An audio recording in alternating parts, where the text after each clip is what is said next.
Jagex posted earlier about Deadman Mode, so let's go over the actual posting here, because they've been hinting at it for a few days on Twitter. So, Deadman Mode Apocalypse. Well, the only thing I know about it is it's gonna run for one. Wow, it's actually gonna run it during summer, guys. From what I see here. Oh yeah, it's gonna run for 1 month. That's all I know about it. So let's go over it. We just released a mini road map blog detailing key dates for some upcoming old school RuneScape content. Click the image above to check out that blog. Eagle-eyed readers might have spotted something on the roadmap we've spoken about in any detail yet. And that's exactly what this blog is about. Another dead man? Yeah, right. Maybe if the world were ending. It is? Guess it's time for another Deadman mode after all. Introducing Deadman Mode Apocalypse. Old school RuneScape's most brutal game mode is back. Right on time for imminent destruction. Step into Deadman mode. Deadman once more level, and you level, loot, and do battle with bosses, players, and a threat on a scale that Gilnor has never seen before. It's oddly poetic for Deadman to have been reborn, only to be met with a doomsday scenario the next go around. Luckily, if you enjoyed Deadman Reborn, you'll find a lot to love in Deadman Apocalypse too. Now, I haven't tried Deadman Reborn, guys. I was never tried it, guys. Never tried it. For those of you in the know, Deadman at base level is a seasonal game mode where PvP is enabled almost everywhere. XP rates are increased, loot is more plentiful, and there's always a chance for you to meet an untimely end and lose it all. The ultimate goal is to progress your account over the course of a few weeks and grow powerful enough to become the last dead man standing. There's a lot of ground for us to cover. Some aspects from Deadman Reborn remain unchanged. Others have been tweaked slightly. We've got brand new additions and a few features we've taken out this time around. We've also included a very small survey towards the end of the post to give us a chance to see how you feel about the various changes at a super top level. So make sure to read through and share your thoughts with us. Let's start with the most important bit. What sets Deadman Apocalypse apart?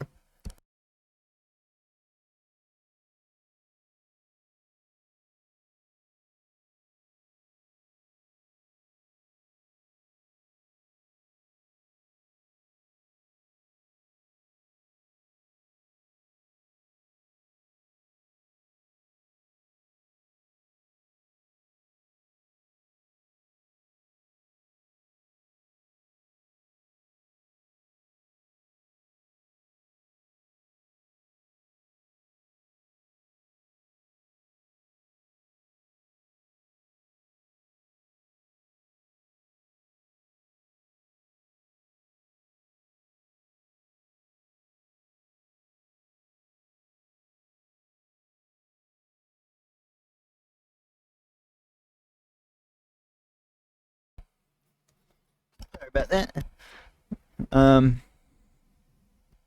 Let's start with the most important bit. What sets Deadman Apocalypse apart from the Deadman of days gone by? The Wizard's Tower report disturbances in the Abyss. Missing person reports are on the rise, and citizens all over the world are claiming to have seen monsters. The only kind you hear in stories or beer-fueled tales of bravado stalking the shadows. Every day at regular intervals, branches, in quotations, appear around Gilnor. Think of a breach like a tear or a gap in the Gilnor's reality. Breaches can crop up in I thought they said branches, in any of the dangerous areas of the world, meaning anywhere PvP is enabled, and will spawn in both single and multi-combat locations simultaneously. simultaneously. Once a breach appears, monsters will begin pouring through. Oh snap! Into in the real world. Is that the Dagonoth King I see? There's a Dagonoth King down there. And the likes of General Garador and King Black Dragon, or even Tazak Jad, might find themselves wreaking havoc on Barbarian Village, or skulking through the wilderness north of the Grand Exchange. Wait, Jad? Jad will spawn, guys. Oh my gosh. Or the King Black Dragon, or even Bandos will spawn in these PvP areas. Man, they're making it singles plus. They're actually making it singles plus, guys. This is kind of a W. I think it's kind of funny. It's up to you to get those breaches and put the monsters down. Output enough damage, you'll earn yourself a chance of earning some exclusive, extremely powerful loot. Are they going to give us Vestas, guys? That'd be kind of funny. Imagine they give us the Vestas with a new dagger or a Karasi. Imagine you get a Karasi in Deadman. Along with vast quantities of regular loot. So it's in your best interest to gear up and get blasting these bosses. Man, they all have best in slot gear in this picture, guys. Maybe having best in slot. While these regular breaches certainly need tending to, they're more manageable for large groups of adventurers. Alarmingly, the Doomslayer believes there will come a time when these breaches burst into being all across Gilnor with no signs of stopping. With the annihilation seeming inevitable, it's up for you to do everything in your power to go down in history books. Your goal is to be the last adventurer standing at the end of things. In slightly less dramatic words, a few times a day you'll be notified about breaches due to appear in the world. Head over there to fight the bosses for a chance at powerful loot. Fight back players to knock down competition a pig. Wow, so it's gonna be clans. Clans are the focus here, guys. I'm not sure if it's good. It's probably gonna be multi, right, guys? Or singles plus? I have no idea. At the finale, breaches will appear all over the place and monsters will wash over Gilnor. Fog will slowly creep in and force players into the final areas. Fight bosses and each other in the final area until you're the last player left standing. Screenshot from my first proof of concept playtest for breaches, showing up more kings in a single frame than the entirety of Game of Thrones, unless Season 8 proves us wrong, but we wiped it from our memories, so we can't say for sure. We've chosen a new direction to go in this time around, moving emphasis away from the more competitive 1v1 esports style finale. Oh snap. For reals, bro. Guys, is this a dub? Is this a dub? They're going away from esports style, bro. I'm kind of sad now. Instead, we're focusing on those unforgettable random encounters. It's kind of funny how they're actually doing it as well. Not gonna lie. They're going away from the esports style, bro.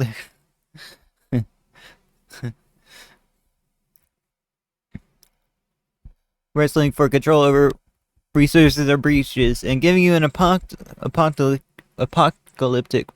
playground where you'll shape experiences that you talk about with your friends for years to come. And it isn't to say 1v1's finales are gone forever, but in this direction we've chosen this time to spice things up and reignite the Deadman passion. And I think this will launch in the summer, guys. Late summer, they said, guys. So probably around like September, maybe.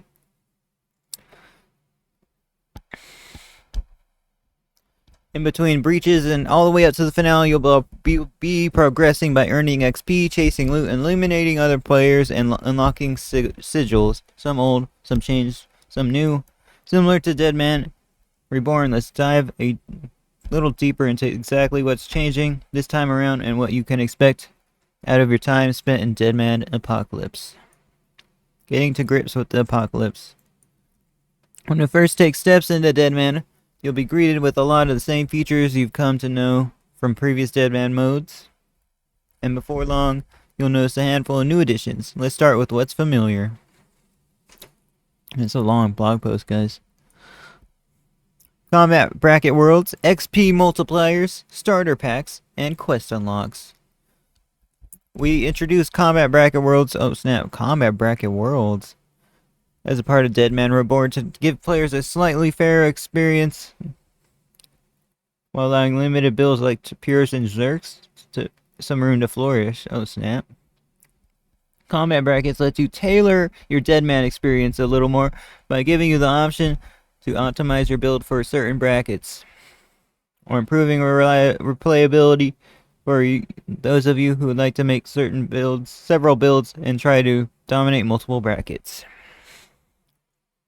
That means these worlds also mean if you're not able to put that many hours, you're still able to progress at your own pace. And oh my gosh, yes, dude, I don't have to play 16 hours a day, bro.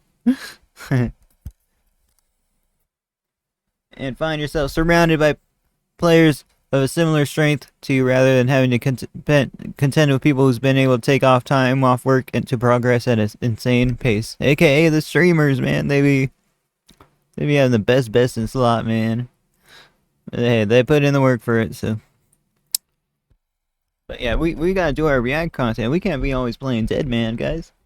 We got, unless we already made it as a React streamer by the time this comes out, which might happen, hopefully. Our first attempt at brackets was a pretty well received, but some felt it was a little too broad and allowed players at the top level of each bracket to run absolutely rampant. I didn't even know there was brackets, bro. Last time, bro. This time around, we've adjusted the range by using 5 brackets. Oh snap! As opposed to 4. Increasing XP rates are a staple of Deadman mode and help players progress quickly through a fast-paced temporary game mode. Progressing to higher combat bracket tiers would increase your XP multiplier, so if you're not interested in staying at a lower level, then we'll have some little extra boosts to push you forward towards maxing your combat stats. I'm also returning our automatic quest unlocks, thank goodness. Similar to Deadman Reborn, you'll receive automatic completion of quests such as Recipe for Disaster, hopefully. For Deadman Apocalypse, we're upgrading starter packs. Starter packs are a great way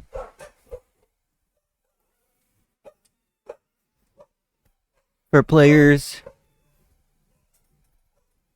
who are just starting out, or have recently met an ultimate timely end, and get back out there and start making progress again. These packs will kit you out with some basic magic, ranged, and melee gear, along with a handful of consumables. Yo, what's up, Darkside? The items received from these packs are very basic, and you'll find yourself progressing past their usefulness before too long. But they're a nice way to get you back on your feet.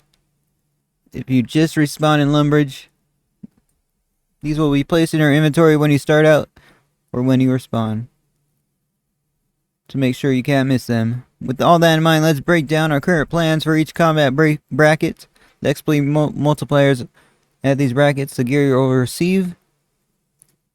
So how do you change your bracket, guys? They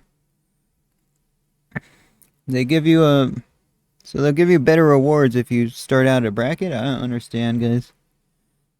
But you'll get the Fire Staff, runes for Fire Strike, a Wheel of Shortbow, Bronze Arrows, and Mithril Simi for level 3 to 50, as well as 10 times XP combat multiplier.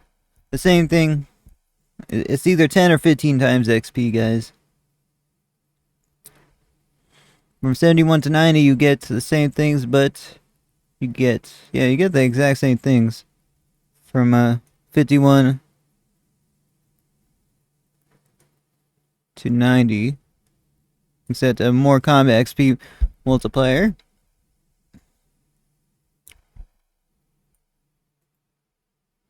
Oh, we don't even get every single quest, guys. From the level 51s, you don't even get all the subquests. All the RFD subquests you don't get for the lower combat brackets.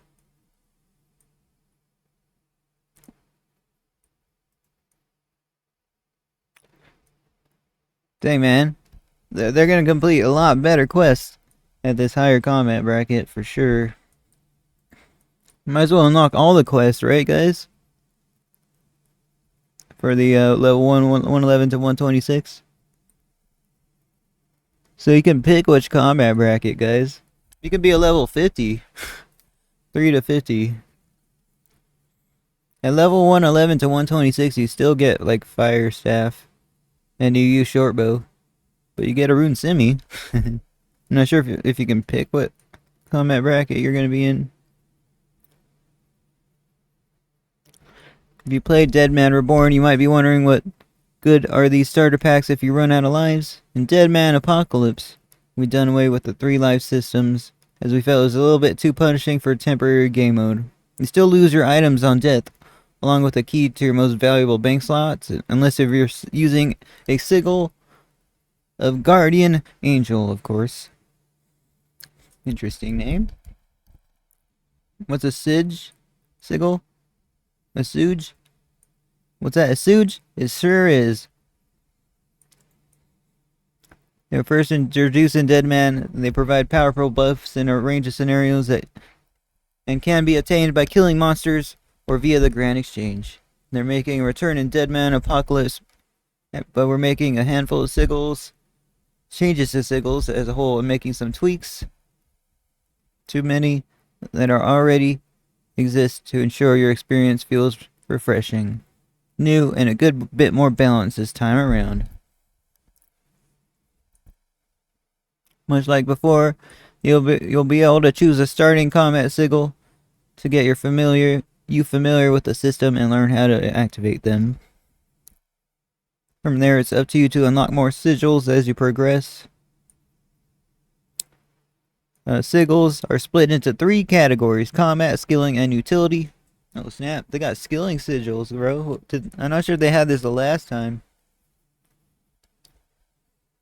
You'll need to attune a sigil in a bank. Well, it may be fun to see what you're capable of with the power of every single. You're only limited to 3 at a time. That's pretty powerful, though. From what I remember, I've only seen 1 in the last game mode. It's a PvP game mode, after all. We don't want you running around and snapping everybody out of existence. Okay. And like before, you're no longer limited to 2 combat sigils. Instead, you'll be able to mix and match combat, skilling, or utility sigils the way you'd like. Okay. Wait, so they have a lot of sigils then. A lot more than just 3 here. This guy has 3 combat ones. I'd assume you need 3 combat ones if you're doing PvP only. But hopefully they make the skilling ones overpowered. As you progress through combat brackets, you'll receive extra. Your chances of receiving sigils from drop monsters will increase. We'll be adjusting numbers slightly to account for the extra bracket this time around.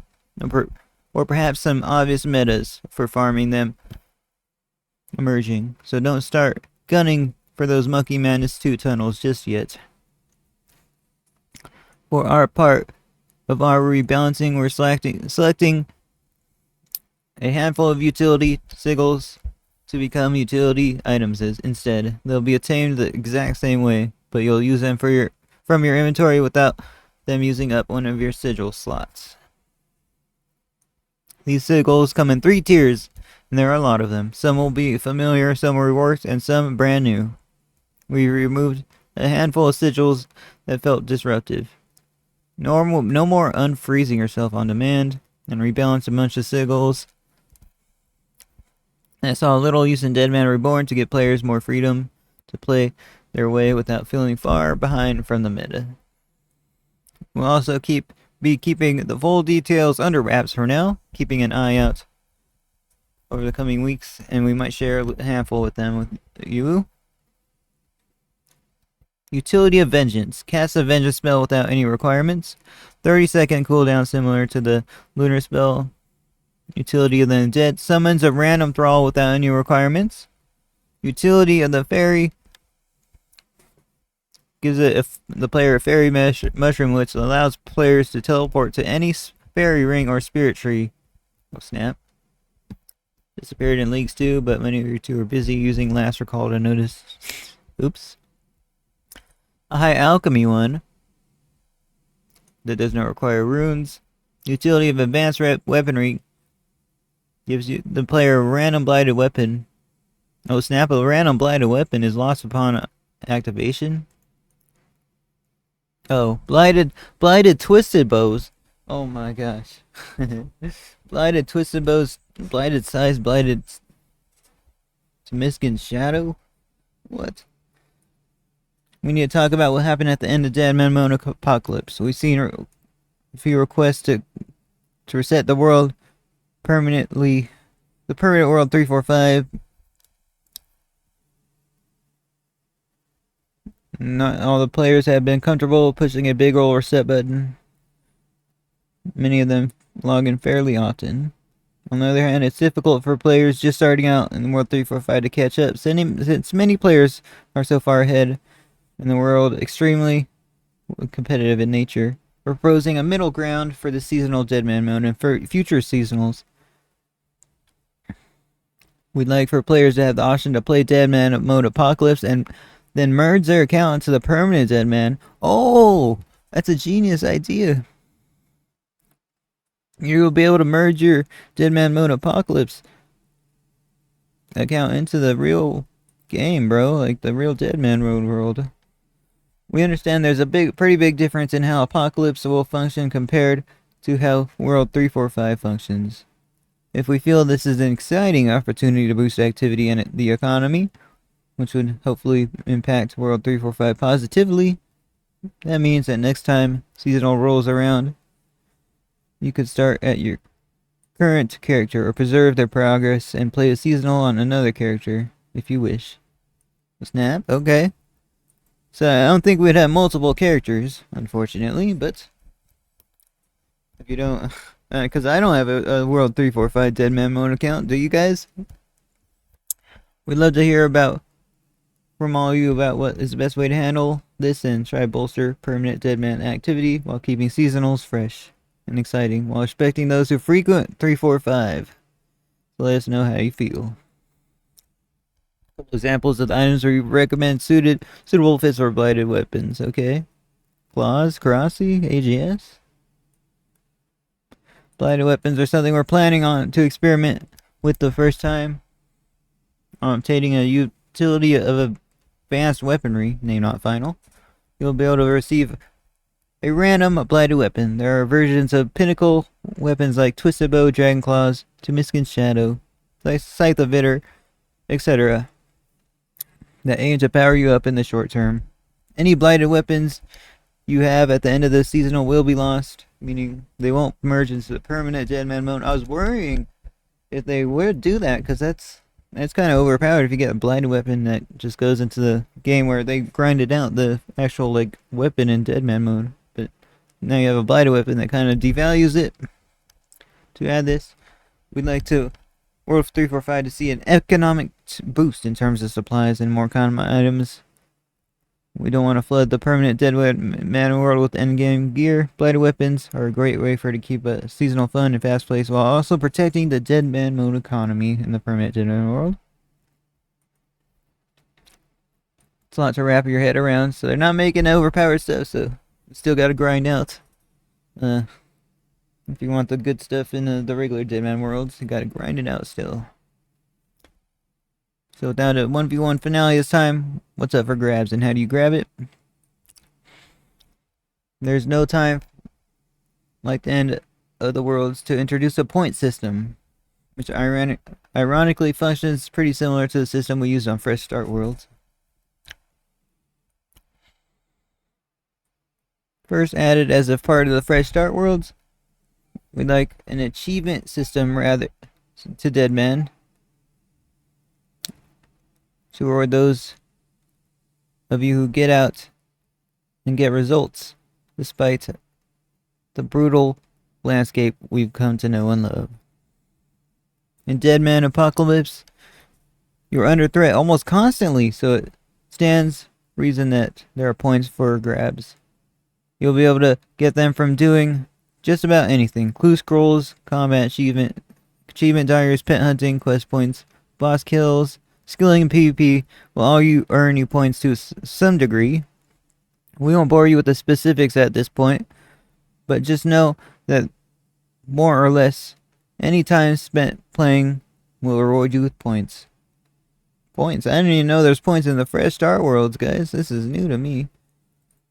More so than anything else, one of the best ways for you to earn points is by contributing at breaches, coupled with loot that's available to you. It's always in your best interest to try and get any breaches so that you can stack up on points, assuming you're able to starve off other players long enough to fish out some damage to the bosses pouring to Gilnor. This also gives you a way to compete with each other.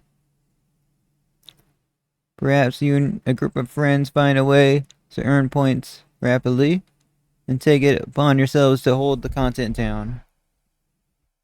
Word spreads, you're competing with other teams and clans, and then the spot becomes a war zone, and you've got to weigh up competing or innovating another method.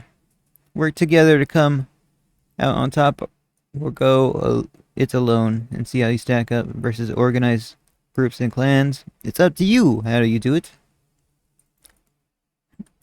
Remember, the breaches will appear in both the single way and combat and multi-way. So I don't think they haven't told us if it's singles plus. Like, if you're in combat with one of these monsters in a singles area, can someone just attack you?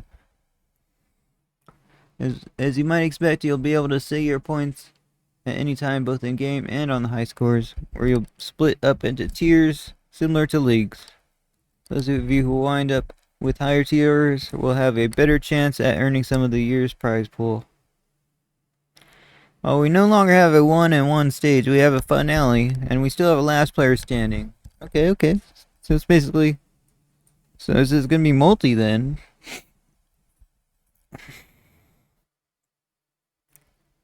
$500 will go to the player who dealt the most damages during the finale on the bosses on each of the 5 worlds, totaling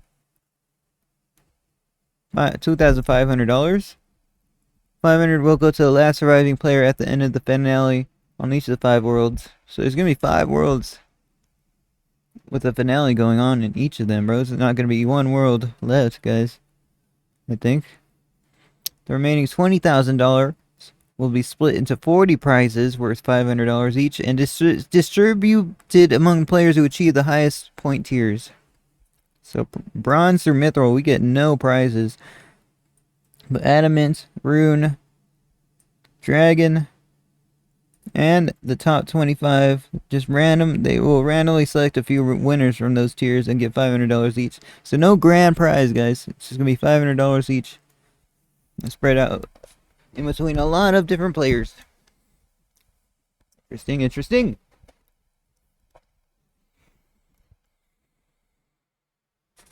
We appreciate it. It's a pretty sizable departure from the previous Deadman seasonals, but we're excited at the prospect of people. As long as they do this frequently, guys, I think they should do this more. Like at least once or twice a year would be cool, guys. I'm cool with this idea. I'm cool with what they're doing, but it's our first time trying this season like this in Deadman, so if it's something that you'd like to get better each time around as we iterate and it's something, so perhaps even add more main game rewards to try to flex your ferocity in future seasonals. There you have it. Let's attempt a quick recap. We're not going to read that. We just went over the whole freaking blog post. Yeah. But yeah, they always have a survey for these type of stuff. But yeah, very cool. I didn't expect a PVM. I didn't expect PVM, guys. If they called it Apocalypse, and I thought it was going to be PvP again. This is the first time they're actually getting PVM into this, guys. No, I'm not. So if you kill the Jah, do you get a fire cape? That's what I'm interested in. But yeah, that was the... Imagine that Jad spawns and you're level 50 in the 50 bracket, like 50 or less, basically. You could be a level 3 skiller. But yeah, guys, that was the video. 30 minutes to go over this, but very cool, very cool. I'll put a link to this blog post in the description. See you next video.